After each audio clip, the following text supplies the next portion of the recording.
नमस्कार, मैं मनु सिंह। हमारे साथ है सीनियर एडवोकेट मिस्टर शेष कुमार। क्या होती है आईपीसी, बहुत सारे नागरिक बस का क्वेश्चन।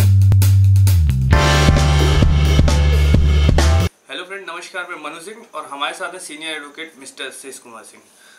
आज हम जानेंगे चैप्टर 23 में evidence in inquiry and trial का B part commission for examination of witness में सेक्शन 295, 296 और 297 के बारे में। उसके पहले मैं आपको बता दूं कि आप वीडियो को ज़्यादा से ज़्यादा शेयर करिए, नॉलेज लोगों तक पहुंचाइए, ताकि एक लॉ की अवेयरनेस आए लोगों में और अपने लॉ के लिए लोग एजुकेट हो सकें, उसके बारे में जान सकें, जिससे किसी के साथ कोई नाइंसाफ़ी ना हो और आदमी सेफ रहता है उससे। चलते हैं सर के पास और जानते हैं सेक्शन 295, 296 और 297 के बारे में। सर, ये तीनों सेक्शन शपथ पत्र के बारे में। अफिडेविट आपने सुना होगा, हर काम में शपथ पत्र की जरूरत पड़ती है। कचहरी में जाइए तो सबसे पहले शपथ पत्र के बारे में लोग बताते हैं। तो ये मूल रूप से 295, 296, 97 कहाँ ये साक्ष्य के बारे में ग्राह्य है, कब ये किसके समक्ष आप शपथ लेते हो, जी है ना, उसी के बारे में है। तो आज हम 295 पहले लेते हैं। ये साक्ष्य के रूप में जहाँ किसी लोक सेवक के बारे में कोई प्रतिवेदन पड़ा हुआ है किसी मजिस्ट्रेट के सामने, और जांच और विचारण के समय अगर आप शपथ पत्र डालते हो, है ना, तो वो साक्ष्य में ग्राह्य है ना। और अगर न्यायालय कुछ अलग साक्ष्य से चाहता है तो वो मांग सकता है, लेकिन ये एफिडेविट में इतना ही अगर आप शपथ पत्र दाखिल करते हो साक्ष्य के लिए उपयुक्त रहेगा। जो शपथ पत्र आप दाखिल करेंगे, है ना, तो वो साक्ष्य के रूप में ग्राह्य रहेगा। मैं पहले बता चुका हूँ, है ना।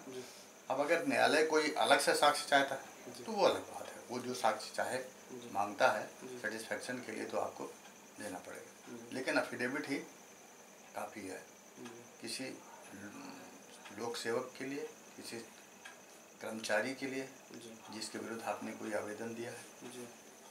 उसके बाद है 296। अब ये जांच विचारण के दौरान, जैसे जांच विचारण सीआरपीसी के तहत किसी न्यायालय पे चल रहा है, तो ऐसी स्थिति में जो आप एफिडेविट देते हो, जहाँ किसी फॉर्मल साक्ष्य की ज़रूरत है वहाँ आप एफिडेविट दे देते हैं तो वही काफ़ी है।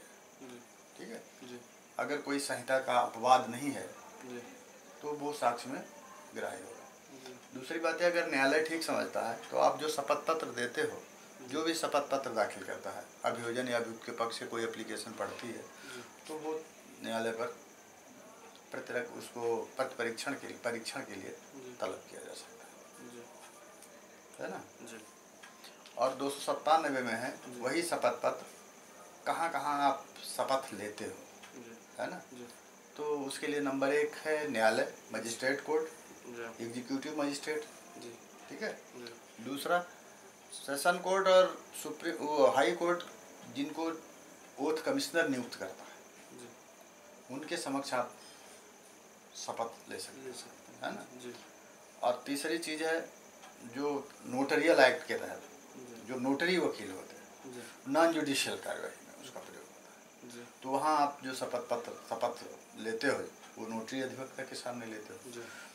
और तीसरी बात यह है कि जो आप शपथ लेते हो वो उसका आपको विश्वास होता है कि ये चीज़ सही है, उसी को आप शपथ पत्र दे सकते हैं।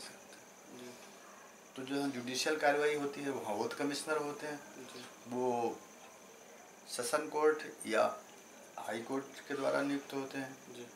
नोटरी अधिवक्ता वो नोटरी एक्ट के तहत उनकी पोस्टिंग होती है ना। उनके समक्ष आप शपथ लेते हो, है ना। तो ये जो शपथ पत्र जो ओथ कमिश्नर होता है वो जुडिशियल कार्रवाई में वो शपथ आपका काम आता है ना। जहाँ नॉन जुडिशियल कार्रवाई है वहाँ नोटरियल एफिडेविट जो है, जो शपथ पत्र आप लेते हो, वो साक्ष्य में ग्राह्य मतलब माना जाता है। तो ये सीआरपीसी की धारा 297 के तहत है ना। वैसे तो सब जानते हैं एफिडेविट क्या है, शपथ पत्र सब लोग प्रयोग करते हैं, लेकिन किस धारा में कहाँ आप शपथ लेते हो, वो कौन से लोग अधिकृत हैं उसके लिए, ये बहुत मटेरियल चीज़ है ज्ञान के लिए। शायद ही कोई हो जो कचहरी में आता जाता हो उसको शपथ पत्र के बारे में जानकारी ना हो, लेकिन किस सेक्शन में ऐसा कौन सी जाती है ये जानना जरूरी है ना। और ये नए वकीलों के लिए फायदेमंद है ना। तो ये रहा 295, 296 और 297। अब इसमें 297 में एक चीज़ है कि आप शपथ पत्र में वही शपथ लेते हो जो आपको आपके ज्ञान और विश्वास में सत्य होना चाहिए, है ना, वही आपको शपथ लेना चाहिए जी। तो ये है आज का chapter. Thank you sir, thank you so much. आज हमने जाना evidence in inquiry and trial में सेक्शन 295, 296 और 297 के बारे में।